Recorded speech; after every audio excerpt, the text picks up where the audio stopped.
Era um lugar de corrida de cavalos. Aqui só tinha areia. Tinha algumas casas ali próximo à quadra onde tinha a escola americana e a cidade era tudo mais para o lado da praia. E me lembro muito bem o seu Nilo, a dona Alice, os 4 filhos, cresci junto com alguns deles, a Corina, o Bob, Norman, Judite, e também quem cuidava do dormitório naquele tempo era o seu Wayne e a dona Elvira Barber, que foram influentes no início, há muitos anos atrás. Então, a alegria está aqui, novamente com vocês. Chegamos em 1980, eu e a minha esposa, Raquel, está aí, trabalhando no PowerPoint para mim hoje à noite. E, ao longo do tempo, Deus nos usou de diversas formas pela sua graça aqui. E chegamos até a conhecer algumas missionárias que vieram hoje à noite, a Darlene, que morou conosco há algum tempo, quando estudava no Cibim, a Zilmar, que chegou a Cristo em Mudubim, uma garotinha há muitos anos atrás. Muitos não, que vocês são novas ainda. E nós louvamos a Deus, então, por isso.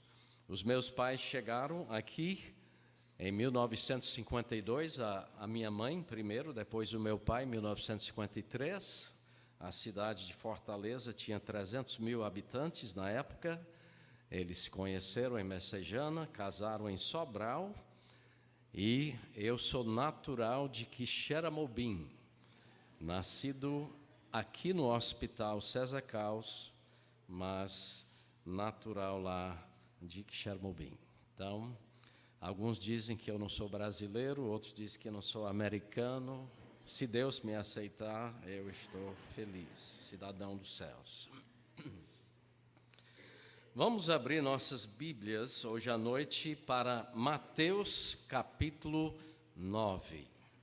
Mateus capítulo 9, um desafio missionário hoje à noite, que nós queremos, da palavra de Deus, passar para vocês. Mateus capítulo 9. Nós vivemos num mundo necessitado, muito carente. Eu tive o privilégio, alguns anos atrás, no doutorado, de estudar um pouco na Europa, no leste europeu, na verdade, na antiga Iugoslávia. E, ao viajar pelo país de Bósnia, eu pude ver os efeitos devastadores da guerra civil que aconteceu naquele país. E parte da nossa tarefa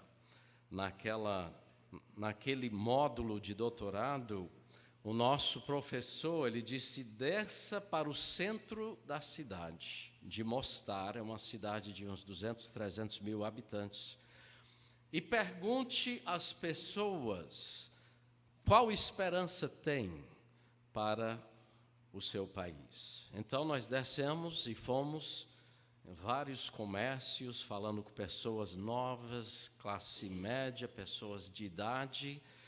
E todas essas pessoas disseram a mesma coisa, a mesma resposta a essa pergunta que fizemos. Eles disseram, nós só esperamos mais guerra e violência. É a nossa esperança.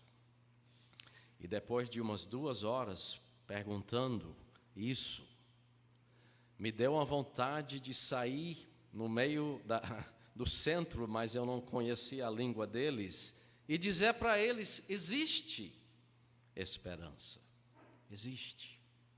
Eu nunca tinha me deparado com uma situação assim.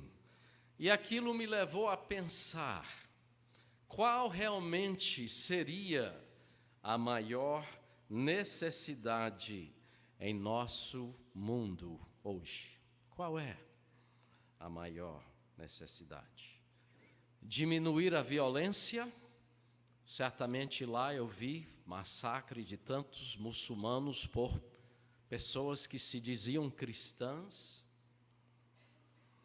melhorar a saúde, a educação, diminuir a pobreza e a miséria. Interessante que em Mateus capítulos 8 e 9 nós encontramos Jesus fazendo estas coisas. Ele especializava-se na solução destes problemas. Em mais de uma ocasião, ele confrontou pessoas endemoniadas que traziam terror às suas comunidades, e ele trouxe paz. Quantas pessoas doentes não foram curadas por ele? Aqui mesmo, em capítulos 8 e 9, temos o relato de diversos. Quantos mortos ele não ressuscitou? Quantas vezes ele não deu de comer aos famintos e ainda sobrava comida? Jesus entendia tudo isso, mas a necessidade principal que trouxe Jesus a este mundo foi muito mais profundo do que apenas isso. E aqui em Mateus capítulo 9, olhando capítulos 8 e 9, nós podemos ver Jesus curando pessoas, acalmando a tempestade, fazendo coisas maravilhosas, ressuscitando pessoas dos mortos. E quando chegamos no final do capítulo 9, nós temos aqui uma janela que nos é colocada para vermos um pouco do coração do Senhor Jesus. E então, em Mateus capítulo 9, versículos 35 a 38, eu gostaria de ler esse texto hoje à noite. E nesse texto, vermos algumas qualidades do Senhor Jesus que nós precisamos ter em nossa vida. Nós queremos imitar o Senhor Jesus em algumas áreas, algumas marcas de grande importância. Então, os que puderem ficar em pé, convido-vos a se colocar em pé, enquanto eu farei esta leitura. Mateus 9, 35 a 38. Percorria Jesus todas as cidades e povoados, ensinando nas sinagogas, pregando o evangelho do reino e curando toda sorte de doenças e enfermidades. Vendo ele as multidões, compadeceu-se delas, porque estavam aflitas e exaustas, como ovelhas que não têm pastor. E então se dirigiu a seus discípulos: a seara, na verdade, é grande, os trabalhadores são poucos. Rogai, pois, ao Senhor da seara que mande trabalhadores para a sua seara. Vamos orar. Nosso eterno Deus e Pai, nós te louvamos por sua palavra. Temos o privilégio de tê-la em nossas mãos. Em outras partes do mundo, as pessoas não têm esse privilégio. Nós te louvamos, ó Deus, que nesta noite podemos abrir esta palavra e meditar sobre aquilo que ela nos ensina. E peço que nesta noite o Senhor venha trabalhar em nossos corações, nossas mentes, nos desafiando para que sejamos imitadores verdadeiros do Senhor Jesus. Nós pedimos e te agradecemos, em nome de Jesus. Amém. Podeis sentar?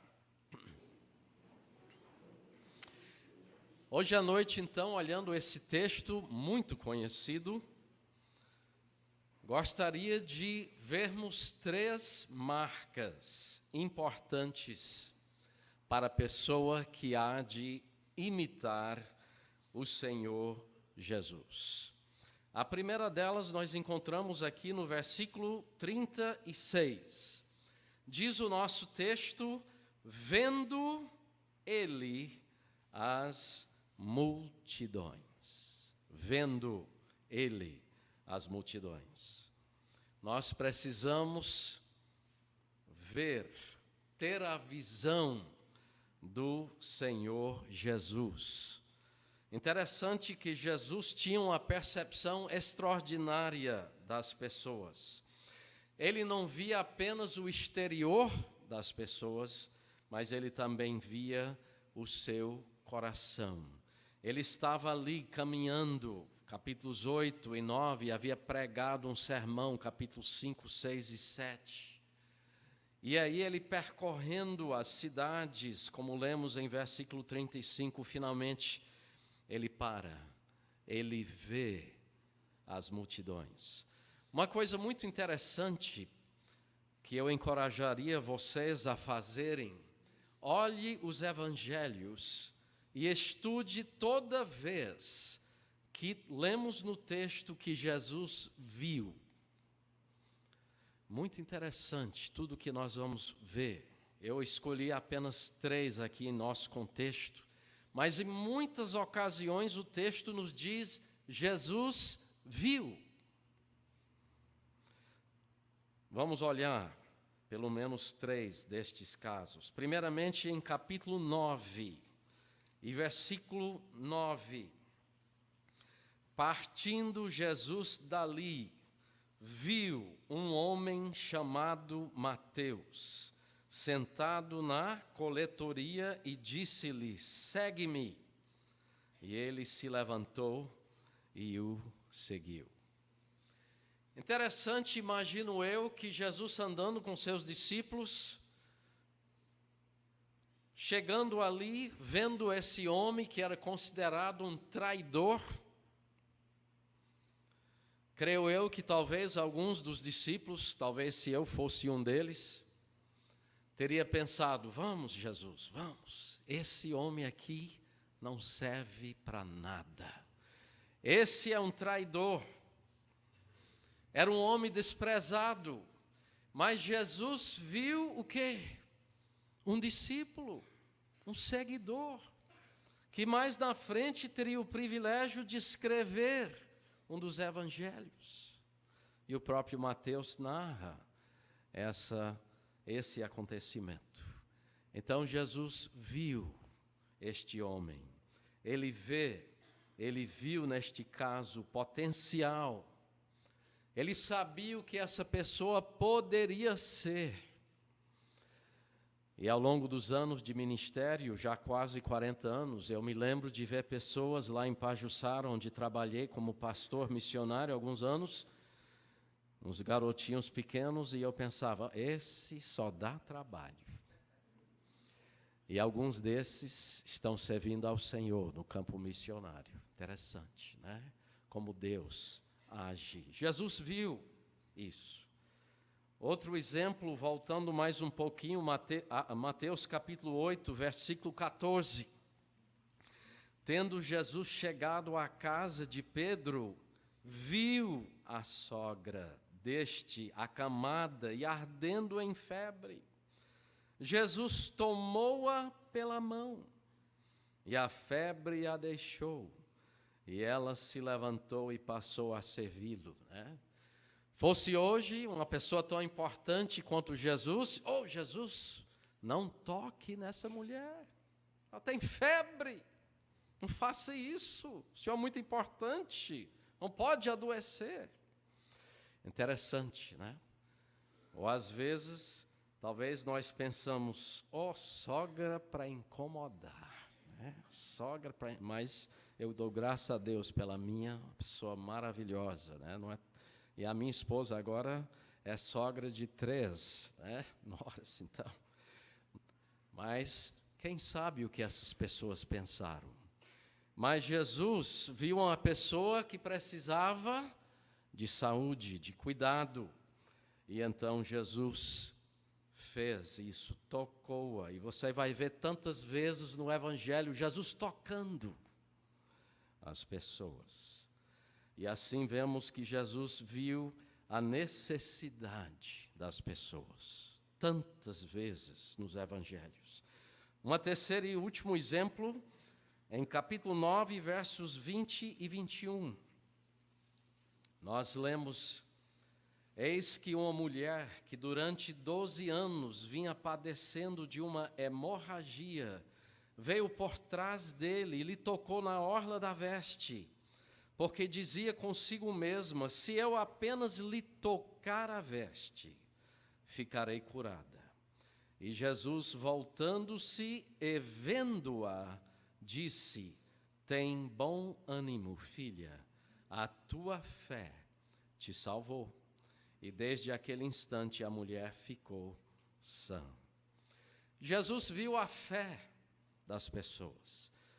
Jesus, num momento bastante ocupado, pessoas ao redor, uma multidão, mas ele parou e falou para essa senhora e destacou a fé dela. A tua fé te salvou. Jesus viu estas coisas. E eu me lembro quando eu cheguei aqui em Fortaleza, em 1980, como missionário recém-formado da faculdade, do seminário. E eu andava lá no centro. E até crescendo aqui, a gente via tantas pessoas carentes. E depois, como pastor missionário, eu comecei a entender que tinha carência por tudo que é de lado. Me lembro estar em estudos bíblicos com pessoas que tinham dinheiro à vontade, choravam ali, senhoras, dizendo: olha, eu só queria que o meu marido me amasse. Só isso. Jesus viu. E nós muitas vezes vemos, mas não vemos. Nós precisamos ver as pessoas como Jesus as vê. Será que estamos aproveitando as oportunidades que Deus nos dá? Será que temos orado a Deus: abra os meus olhos para que eu possa ser um instrumento usado por Ti? Ou será que nós nos preocupamos mais em nós mesmos? Estamos tão ocupados em nossa vida, nosso plano, nosso futuro, nosso trabalho, tudo é eu. E aí nós não vemos as pessoas. Importante, irmãos, se nós desejarmos ser imitadores do Senhor Jesus, nós precisamos ter a visão de Cristo. Precisamos ver as pessoas como Ele as vê. Essa é uma marca de quem imita a Cristo que eu vejo nesse texto. Tem mais outra marca aqui, nesse texto do verdadeiro imitador de Cristo. Está também em versículo 36, além de termos a visão de Cristo, nós também precisamos ter a compaixão de Cristo. Diz em verso 36, vendo ele as multidões, compadeceu-se delas. Jesus se compadeceu dessas pessoas. Ele não simplesmente via as pessoas, mas ele sabia o que passava em suas vidas. Ele se preocupava com as pessoas. Ele se condoía profundamente com a situação das pessoas. Por quê? O texto nos diz por quê. Compadeceu-se delas porque estavam o quê? Aflitas, exaustas, como ovelhas que não têm pastor. Pessoas naquela época procurando na religião judaica o que só Cristo poderia dar. E Jesus viu essas pessoas aflitas e exaustas. E quantas vezes nós não vimos pessoas assim? Aflitas, exaustas, tentando de alguma forma merecer algo que nunca podemos merecer. Cristo pagou o preço. E nós precisamos falar, para que essas pessoas saibam que existe vida abundante e eterna. Tantas pessoas vivendo vidas de aflição, exaustas, sem forças, porque estão procurando na religião, nas obras, o que só Cristo pode dar. Então, olhando aqui nesse texto hoje à noite, pensando aqui no contexto de Mateus 9, nós então podemos ver algumas situações, e agora novamente selecionei apenas 3. Volte de novo, olhe os evangelhos. Quantas vezes Jesus fala e demonstra compaixão? Mateus capítulo 20 e versículo 29, temos um exemplo. Mateus 20 e verso 29, saindo eles de Jericó, uma grande multidão o acompanhava. E eis que 2 cegos, assentados à beira do caminho, tendo ouvido que Jesus passava, clamaram: Senhor, filho de Davi, tem compaixão de nós. Mas a multidão os repreendia para que se calassem. Eles, porém, gritavam cada vez mais: Senhor, filho de Davi, tem misericórdia de nós. E então, parando Jesus, chamou-os e perguntou: que quereis que eu vos faça? Responderam: Senhor, que se nos abram os olhos. E aqui está a nossa palavra. Condoído, Jesus tocou-lhes os olhos e imediatamente recuperaram a vista e o foram seguindo. Jesus então compadeceu-se dessas pessoas necessitadas, carentes, esquecidas. As pessoas dizem: fiquem quietos. Mas Jesus teve compaixão. Mais um exemplo em Marcos, capítulo 5. Marcos, capítulo 5. Jesus se compadece dos solitários. Sempre me impressiona, trabalhei todo o meu ministério missionário em cidades grandes. Interessante é que são nas grandes cidades que você vai encontrar pessoas solitárias, arrodeadas de milhares de pessoas. Hoje à noite, nessa cidade, em nosso bairro aqui, quantas pessoas solitárias tem? Talvez até pensando de tirarem a sua vida. Nós temos um exemplo aqui. Eu me lembro uma vez que eu falei com um homem que disse que passou alguns meses no cemitério São João Batista, no centro de Fortaleza. Não tinha outro lugar para ficar. E aqui nós encontramos este homem, Marcos capítulo 5, verso 1. Entremente chegaram a outra margem do mar, a terra dos Gerasenos. Ao desembarcar, logo veio dos sepulcros ao seu encontro um homem possesso de espírito imundo, o qual vivia nos sepulcros, e nem mesmo com cadeias alguém podia prendê-lo, porque tendo sido muitas vezes preso com grilhões e cadeias, as cadeias foram quebradas por ele, os grilhões despedaçados, e ninguém podia subjugá-lo. Penso num versículo que descreve algo tão triste, verso 5. Andava sempre, de noite, de dia, clamando por entre os sepulcros e pelos montes, ferindo-se com pedras. Quando de longe viu Jesus, correu e o adorou, exclamando com alta voz: que tenho eu contigo, Jesus, filho do Deus Altíssimo? Conjuro-te por Deus que não me atormentes, porque Jesus lhe dissera: espírito imundo, sai desse homem. Jesus então expulsou esse demônio. Vamos pular aqui para o versículo 18. Ao entrar Jesus no barco, suplicava-lhe o que for endemoniado que o deixasse estar com ele.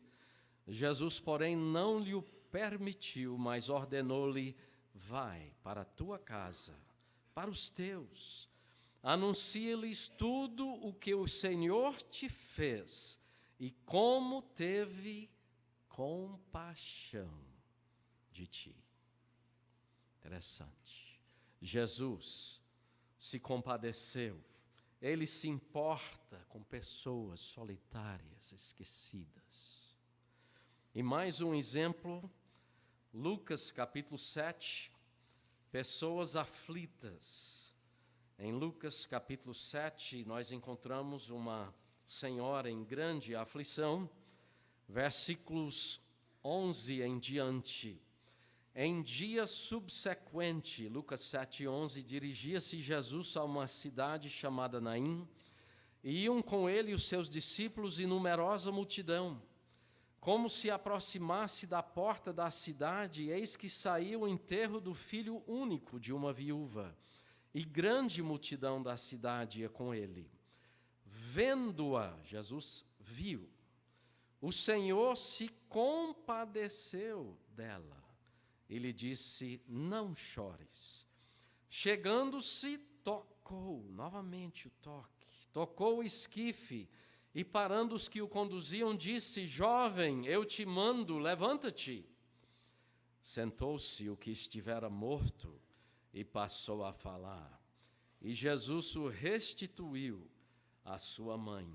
Todos ficaram possuídos de temor e glorificavam a Deus, dizendo, grande profeta se levantou entre nós, e Deus visitou o seu povo.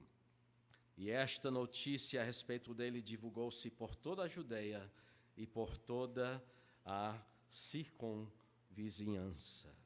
Jesus, importando-se com pessoas em grande aflição. Irmãos, nós precisamos ter a compaixão do Senhor Jesus. Precisamos cuidar das pessoas como Jesus a fez, tendo essa compaixão. Será que estamos aproveitando as oportunidades que o Senhor nos dá?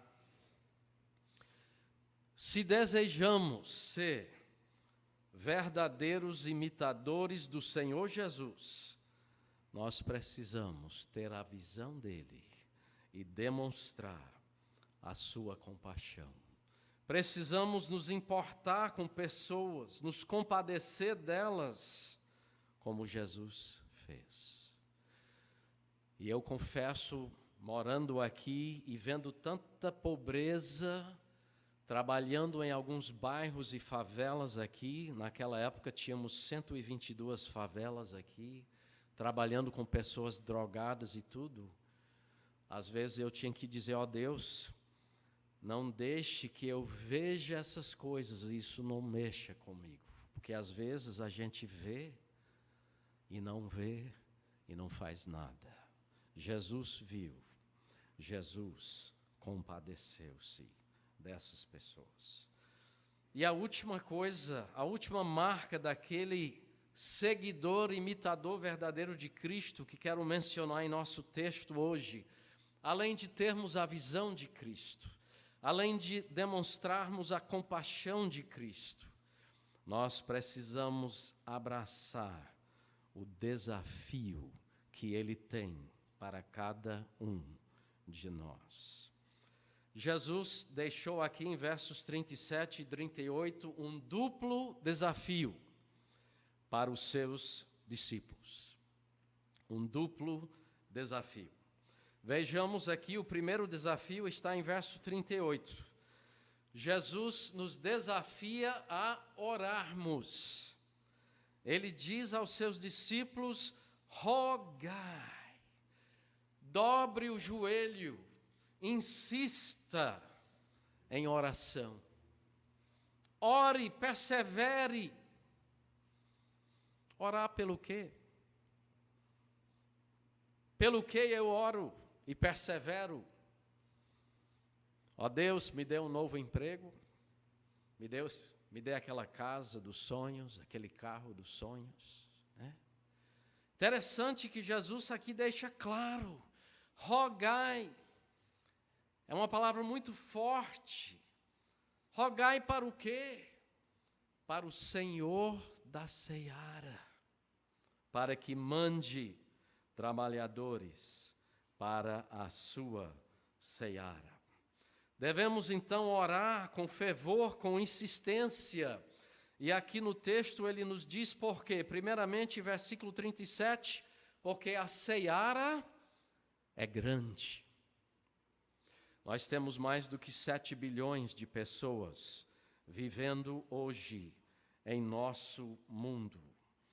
E quase a metade, pelo menos 1/3 das pessoas, nunca ouviram falar das boas novas de Cristo, o genuíno evangelho de Cristo. Para termos uma noção disso, imaginemos que eu tivesse o poder de dizer para vocês hoje à noite que qualquer pessoa que é crente em Cristo, no mundo inteiro, por 1 ano, qualquer pessoa com quem você falasse de Cristo, aceitaria o Senhor Jesus. Imagine, eu não tenho esse poder, mas imagine que eu tivesse. Todos os crentes verdadeiros do mundo inteiro, por 1 ano, toda pessoa com quem você falasse de Cristo, viria a Ele. O que é que você faria? Ia sair logo daqui hoje à noite, orando por tantos anos por familiares, você iria falar com seus familiares, seus vizinhos, seus amigos. Chegar ao culto de oração quarta-feira, pastor, olha, eu não posso parar, ore por mim. Eu quero continuar falando de Cristo. Tanta gente chegando a Cristo. Imagine o que aconteceria em nosso país se isso acontecesse. Teríamos de ter estádios para ocupar tantas pessoas, elas puderem estar num lugar. Agora, deixa eu lhe dizer uma coisa para você. Mesmo se tudo isso aconteceria, praticamente 1/3 das pessoas nesse mundo nunca chegariam a Cristo. Sabe por quê? Porque não tem nenhum crente próximo a essas pessoas. Nenhum. Então Jesus diz, a seara é grande. Existem milhões de pessoas que não vão ouvir se a gente não falar do Senhor Jesus. Segunda razão, não somente a seara sendo grande, mas ele diz, os trabalhadores são poucos. Meus irmãos, nós vivemos num contexto aqui no Brasil, onde quase que virou moda ser evangélico. Na América Latina e América Central, temos também um pouco disso. Nos Estados Unidos, também temos muitos que se dizem evangélicos. Mas, meus irmãos, Cristo está em busca de imitadores dele. Nós precisamos ser imitadores. Quantos imitadores de Cristo existem? E Jesus diz aos seus discípulos, a seara é grande, mas os trabalhadores, os meus imitadores, são poucos. Os seguidores verdadeiros são poucos. E a terceira razão que devemos orar, verso 38, então, porque Ele é o Senhor da seara e dos trabalhadores. Que promessa maravilhosa! Lemos juntos hoje à noite a declaração da salvação, de soteriologia aqui da igreja. Meus irmãos, essa é uma grande bênção. Foi sempre uma grande bênção para mim. Chegando de volta ao Brasil e vendo tantas pessoas, eu me lembro uma vez eu andando lá no centro e vendo aquela multidão de pessoas andando ali no centro. Mas é tão bom saber que Ele é o Senhor da seara. Ele é o Senhor dos trabalhadores. É só Ele que salva. Eu não posso salvar. O crente em Filipe, em Volna, em outros, esse não vai para canto nenhum. Mas Cristo salva. E cada vez que Ele faz isso é um milagre dEle. É Ele quem chama. Somente Ele pode salvar. Somente Ele pode transformar uma vida para todo sempre. E eu já vi o poder do Senhor Jesus. Então, temos esse primeiro desafio que Jesus dá aos seus discípulos, de orarmos ao Senhor. A segunda parte desse desafio duplo está em capítulo 10, porque Mateus, quando escreveu, não tinha capítulos e versículos. Então, continuando, nós vimos que Jesus não somente desafia eles a orarem, mas Ele também desafia os seus discípulos a falarem de Cristo. E nós lemos em capítulo 10, e verso 1, tendo chamado os seus 12 discípulos, Ele chamou, eles andaram com Ele por pouco tempo, capítulos 5, 6, 7, 8 e 9. Ele vê as multidões, Ele se compadece delas, e então Ele se dirige aos seus discípulos. Ele os chama, capítulo 10, verso 1, verso 5, Ele os envia. Quanto tempo esses homens tinham andado com Jesus? Pouco, né? E muitas vezes, se a gente fosse somar os anos de crente aqui dentro, nem imagino quantos anos de crente tem aqui. Eu já tenho mais de meio século de vida cristã, graças a Deus, na graça dEle. Imagine quantos anos aqui temos. Eu estudei alguns anos para o bacharel, 2 mestrados e doutorado.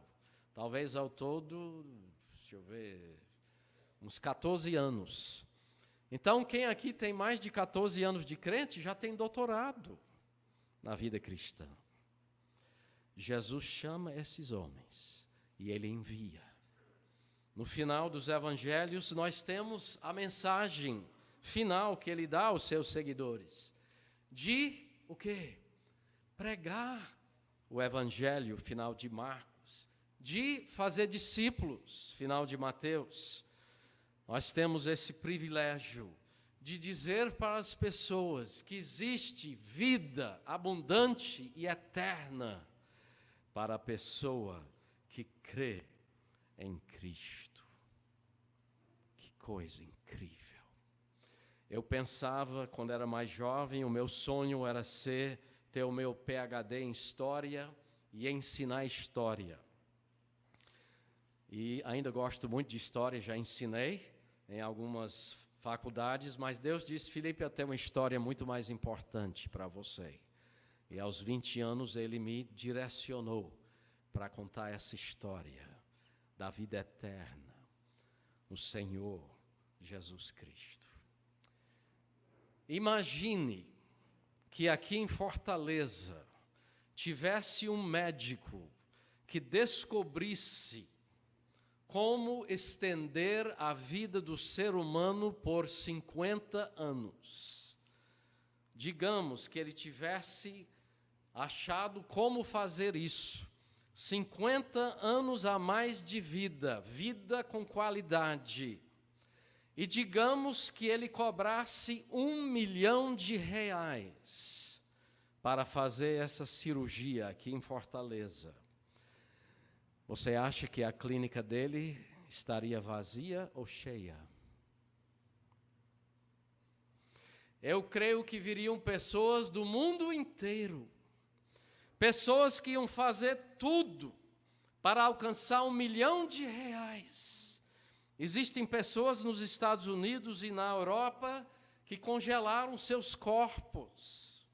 Pagaram muito para que um dia descobrisse como solucionar o problema da doença deles, para que então voltassem a ter vida. Encheria essa clínica de pessoas querendo ter mais 50 anos de vida. E, meus irmãos, nós temos em nossas mãos a mensagem que quem crê em Cristo, Jesus disse em João 6, em verdade vos digo, quem crê em mim tem a vida eterna.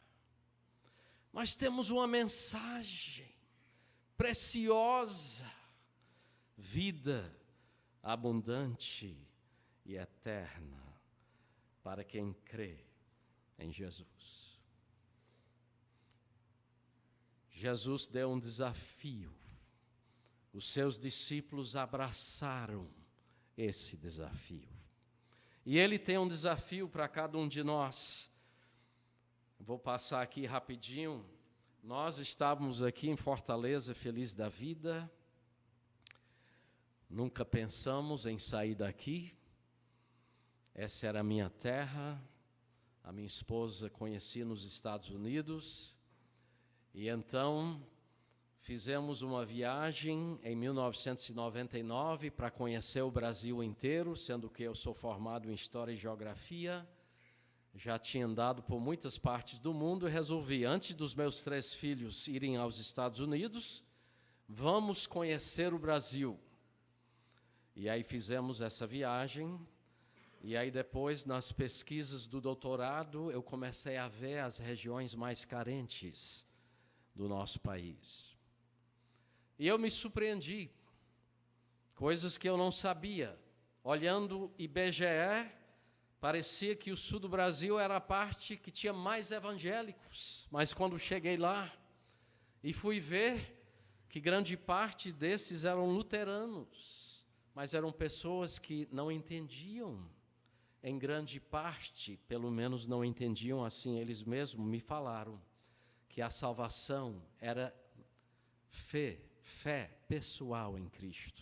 Pensavam que era através da igreja. Era uma forma quase do catolicismo romano. Então, olhando lá, começamos a ver pessoas que disseram, olha, nós não conhecemos a Bíblia. E vimos lá muita carência. E depois começamos a pesquisar aqui no Brasil, e sabe o que nós descobrimos? A cidade que tem mais igrejas que pregam a palavra de Deus genuína, per capita, pelo tamanho da população. Imagine qual cidade é. Fortaleza. E eu nem sabia disso.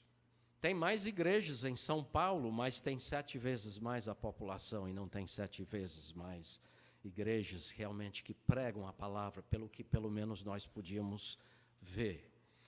Então a gente procurou, vimos as regiões mais carentes do nosso país, e aí então Deus nos desafiou a descermos ao sul do Brasil. Eu que cresci aqui, 25 graus, a gente já está com frio aqui, né? Eu estou achando frio aqui hoje à noite, pastor Volney. Desci lá, chega a 0 graus, abaixo de 10. Eu vou para os Estados Unidos, eu nem sinto, que tudo é aquecido, mas lá não é. As casas, igreja, eu preguei lá em igrejas onde dava para ver o vapor, né, da voz, coisa. O alemão bota mais roupa, ele não está nem, comparado com a Europa, está bem. Então nós descemos de Fortaleza até a grande Porto Alegre, com equipe de missionários, trabalhamos em equipes pelo nosso país, e aí começamos o trabalho lá, de plantar igrejas. Então lá, depois de 9 anos, temos uma equipe de missionários, nós temos 4 igrejas pequenas, plantadas no sul, 50, 60 pessoas, e Deus tem nos abençoado rapidamente, se a Raquel quiser passar, em Campo Bom, uma cidade de 60 mil habitantes, seria como um bairro aqui, quase 100% alemão, até falam alemão, e Deus nos deu o privilégio de iniciar ali o trabalho em Campo Bom. E temos um grupo ali e um pastor já gaúcho, pastor Anderson, lá. Estamos já terminando a transição para ele. Depois começamos um segundo trabalho em Estância Velha, fica tudo na zona norte da Grande Porto Alegre. Essa região tem mais italianos também, é uma mistura de alemães e italianos, e lá tivemos então o privilégio de trabalhar ali e desenvolvermos uma igreja e entregarmos esse trabalho para um pastor. Na verdade, ele é norte-americano, casado com uma gaúcha, bem italiana. Essa gaúcha é Parmegiana, sobrenome dela. E Deus tem abençoado o trabalho ali. Tudo é mais lento, as pessoas querem pensar bem, não querem trocar de religião, eles querem ter vida transformada. Então leva mais tempo falando do evangelho lá.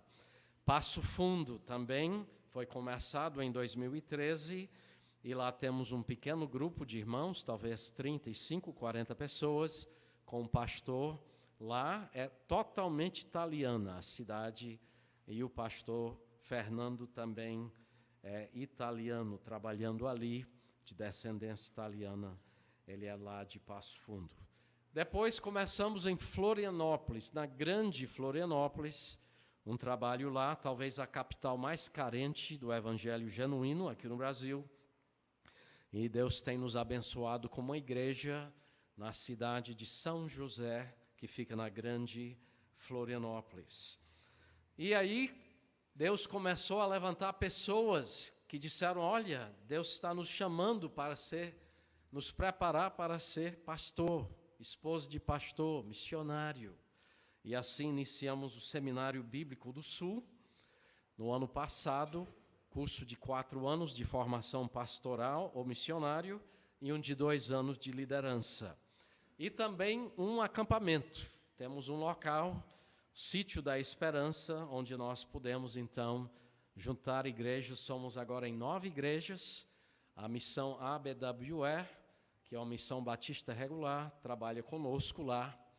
O pastor Randall, que virá na semana que vem aqui para a ABCB, e trabalhamos juntos ali, 9 igrejas, nesse trabalho ali na região metropolitana, lá de Porto Alegre. Temos agora mais missionários chegando, e agora vamos iniciar mais 4 novas plantações de igreja. Aí pode passar, Raquel. Primeiramente, Sapiranga, cidade de 85 mil habitantes, o meu filho Marcos, que fez faculdade nos Estados Unidos, lá em Los Angeles, seminário lá do MacArthur, depois voltou, e ele está lá com um grupo de umas 30, 25 pessoas. Primeiro domingo de outubro vai iniciar os cultos ao domingo à noite. Temos o trabalho em Taquara, com um missionário, um casal daqui de Fortaleza, pastor Hélio e a Shirley, que trabalharam em Timbó, em nossas igrejas bíblicas. Eu não sei se é conhecido aqui. Eles vieram no ano passado e têm feito um bom trabalho, evangelista nato, pastor Hélio. Em Novo Hamburgo, temos um pastor gaúcho, pastor Roberto Carlos, e a sua esposa. Começou um trabalho entre universitários. E Deus tem abençoado o trabalho ali em Novo Hamburgo. Temos também outro trabalho em São Leopoldo, talvez o pastor Fábio Volpi, não sei se já veio aqui, é formado do Cariri, casado com a Joy, filha de missionário lá, e eles trabalham lá conosco em São Leopoldo, com as 2 filhas, e agora vem o filho. Eu só pedi a ele que não chamasse o filho Fábio Júnior, né? Mas é Daniel, esse filho. Não teria problema chamar ele também, só brincando com ele. Então, temos o trabalho em São Leopoldo, entre universitários também, e vendo aquilo que Deus vai fazer. E na grande Florianópolis, próximo a Florianópolis, ao norte, um trabalho em São João Batista, 1 hora ao norte, e outro 1 hora ao sul, em Garopaba. E nós estamos querendo fechar um pouco a distância entre Porto Alegre e Florianópolis. Quase 500 quilômetros. Temos futuras plantações de igrejas também que vão iniciar no ano que vem.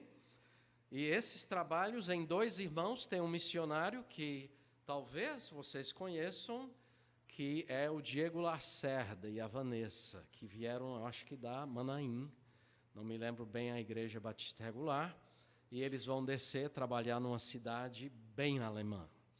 Temos outro que veio de terras gaúchas, o pastor Diego o trouxe, o Leandro terminou a estudar no Cibima, está terminando de levantar o sustento, e ele vai descer para a cidade dele, Uruguaiana, que é fronteira, e nós vamos procurar ver o que Deus vai fazer.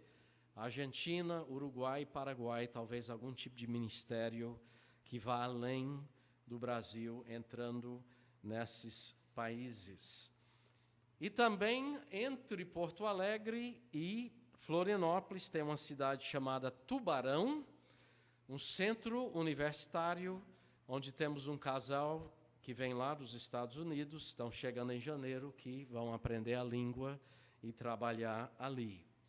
E temos mais uma cidade, Criciúma, que é talvez a maior cidade entre Porto Alegre e Florianópolis, e nós ainda não temos alguém que vá trabalhar nesse lugar. Então, vocês podem estar orando, estamos procurando ver.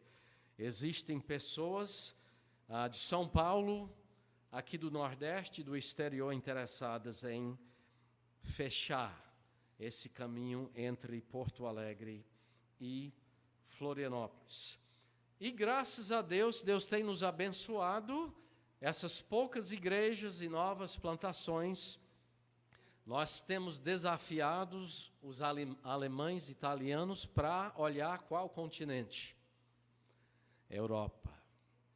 Eles têm intercâmbio, os alemães, muito intercâmbio, indo para a Europa, pessoas da Europa descendo para o Rio Grande do Sul. Então, nós temos desafiado, e temos esse primeiro, Gustavo Klein, que quer ser missionário na Noruega. Então, estamos trabalhando essa possibilidade. Temos um missionário da nossa missão, que vocês vão conhecer, pastor Adil. Esse está em Portugal, para ser a porta de entrada para pessoas, pelo menos daqui e do Sul, que queiram estudar lá no seminário e depois adentrar no continente europeu. E também temos pessoas interessadas na África. Enfim, esse foi o desafio que Deus nos deu. E eu pergunto a você hoje à noite, qual desafio Deus tem lhe dado? Porque Ele tem um trabalho para cada um de nós. Esses que pouco tinham andado com Jesus, Ele chamou e enviou. E Ele quer que nós também aceitemos esse desafio de orarmos e de nos dispormos a falar do Senhor Jesus. Será que eu estou orando pela seara? Será que eu estou orando pelos trabalhadores? Será que eu estou pronto a dizer, Senhor, aqui está a minha vida. Faça a sua vontade. Eu já andei sempre fazendo a minha vontade, seguindo os meus planos. Senhor, eu quero fazer a sua vontade. Isso aconteceu comigo na faculdade. Eu tinha uns planos para a minha vida. Deus tinha planos muito melhor. Nós somos imitadores de Cristo quando nós abraçamos a sua obra, aquilo que Ele tem para a nossa vida. Quando nós abrimos mão da nossa vontade, do nosso desejo, dos nossos planos e abraçamos o desafio dele, nós nos tornamos imitadores dele. Para que a nossa cidade ouça falar de Cristo, para que o nosso estado ouça falar de Cristo. Tem cidades no interior, pessoas ainda não ouviram o evangelho genuíno. Para que o nosso país, o nosso mundo ouça falar de Cristo, precisamos ser imitadores de Cristo. tendo a sua visão, demonstrando a sua compaixão e abraçando o seu desafio. Fará pela causa de Cristo. Vivemos num mundo carente, num mundo tão necessitado. Mais do que nunca, precisamos imitar a Cristo. Precisamos apontar as pessoas ao Senhor Jesus, pois somente Ele é a resposta definitiva para todo homem. Queria, em conclusão, chamar minha esposa Raquel aqui. Queremos finalizar cantando um hino que fala do amor de Deus. Quero que vocês pensem na letra desse hino. Tudo que Jesus fez por nós.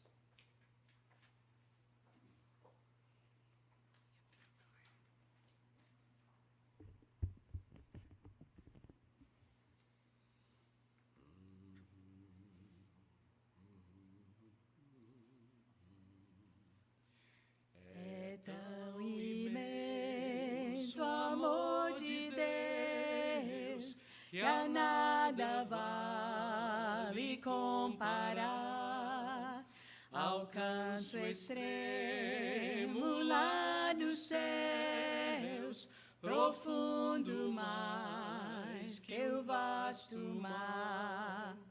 Ao que pecou e se afastou, Deus o perdoará. Pois numa cruz morreu Jesus, que a sua graça dá. Sublime amor, amor de Deus, oh maravilha sem par. Por esse amor eternamente a Ele iremos louvar. Could we with ink the ocean fill, and were the skies of parchment made, were every stalk on earth a quill, and every man a scribe by trade, to write the love of God above would drain the ocean dry, nor could the scroll contain the whole, though stretched from sky to sky. O love of God, how rich and pure, how measureless and strong, it shall forevermore endure. The saints and angels' song. Sentindo o mar se transformar e em papel o céu também, e a pena ágil deslizar, dizendo que esse amor contém, daria fim ao grande mar, a esse amor descrever. Não se acharia mais lugar no céu ao feito conter.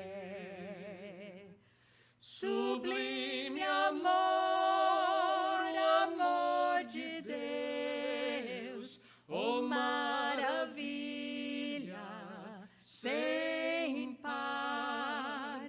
Por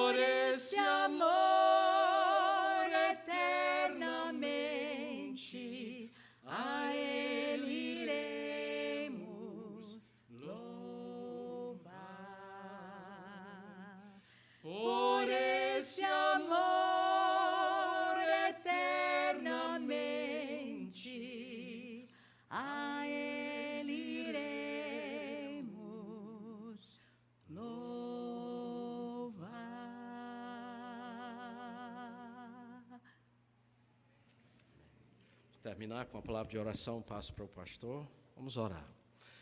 Nosso eterno Deus e Pai, nós te louvamos por esse amor tão grande. Nós te louvamos, ó Deus, que temos esse privilégio de conhecer o Senhor Jesus. Que possamos imitá-lo, ó Deus, tendo a sua visão, demonstrando a sua compaixão e abraçando o desafio que o Senhor tem para cada um de nós, para que falemos deste amor tão grande. E, ó Deus, se tiver qualquer pessoa aqui que ainda não te conhece como Salvador e Senhor, que volte aqui mais vezes, que leia a tua palavra, que entenda e que venha na sua graça conhecer o Senhor Jesus. É o nosso desejo, é a nossa oração, em nome de Jesus. Amém.